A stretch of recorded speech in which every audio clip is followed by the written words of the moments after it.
नदी है, नदी में ऐसे ऐसे ऐसे पानी की बहाव इस साइड है, समझ में आ रहा है, पानी की बहाव इस साइड है, और एक लड़का है मान लो जो इधर ही तैर रहा है, इस साइड तैर रहा है, एक लड़का है ए जिसका नाम ए है, वो इधर ही तैर रहा है, इसकी स्पीड है 10 किलोमीटर पर आवर, और पानी की जो बह रही है, जो बहाव है वो 5 किलोमीटर पर आवर है।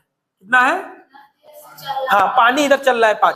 अब मान लो लड़का यहाँ तैर रहा है 10 किलोमीटर पर आवर की स्पीड से, तो स्पीड इसकी पानी कितनी है? 5 किलोमीटर। तो लड़के की स्पीड बढ़ जाएगी घटेगी? बढ़ जाएगी। समझ में आया? नहीं आया? तो अब लड़के की स्पीड कितनी हो जाएगी सर? 10 इसकी हो जाएगी और 5 इसकी हो जाएगी, तो टोटल लड़के की जो स्पीड हो जाएगी 15 किलोमीटर पर आवर हो जाएगा। बात समझ में आ गया? और लेकिन कभी अभी ऐसा होता है कि देखो अब ये पानी की बहाव उस साइड है और लड़का इस साइड से तैर रहा है, एक ए है जो इस साइड से तैर रहा है। बात समझ में आ गई? अब लड़के की स्पीड कितनी होगी? लड़के की स्पीड है 10 किलोमीटर पर आवर और पानी की स्पीड उल्टा जा रही है 5 किलोमीटर पर आवर, तो इसकी स्पीड को कम कर देगा ना, और कम कर देगा तो माइनस हो जाएगा 5 किलोमीटर पर आवर, यानी 5 किलोमीटर पर आवर लड़के की स्पीड हो जाएगी। अभी तुम लोग क्या समझे? जब पानी के बहाव के साथ तैरोगे तो स्पीड बढ़ जाएगी, अब पानी के बहाव के विपरीत तैरोगे तो स्पीड कम जाएगी, कम हो जाएगी। बात समझ में आ गई? ये चीज यहाँ समझनी थी। इधर इसी पे क्वेश्चन था, एक लड़का शांत जल में 10 किलोमीटर पर घंटे की स्पीड से चलता रहा है। शांत जल में मतलब शांत की मतलब जल की स्पीड नहीं है, ना जल इधर भाग रहा है ना इधर भाग रहा है, तो उसकी स्पीड कितनी है लड़के की? 10 किलोमीटर पर घंटा। कितना? जैसे एक लड़का है, बॉय है, उसकी जो स्पीड है 10 किलोमीटर पर घंटा, लेकिन ये किसमें है? शांत जल में, मतलब स्टिल वाटर में, ठीक है, शांत जल में। यदि धारा की चाल 5 किलोमीटर प्रति घंटा हो, जो धारा की चाल है, पानी की बहाव की चाल है, वो कितनी है? हाँ, 5 किलोमीटर पर आवर, ठीक है। अब बोला है कि तो लड़का 60 किलोमीटर में 60 किलोमीटर कितने समय में तैर सकता है? अच्छा भाई, तो इसकी 10 किलोमीटर पर आवर स्पीड है और ये 5 किलोमीटर किसकी है? जो पानी का बहाव है उसकी स्पीड है ना, 5 किलोमीटर। अब ये बोल रहा है बहाव के साथ जाना है इसको, बहाव के साथ, तो लड़के की स्पीड कम होगी ज्यादा होगी? हाँ, कितना हो जाएगा स्पीड?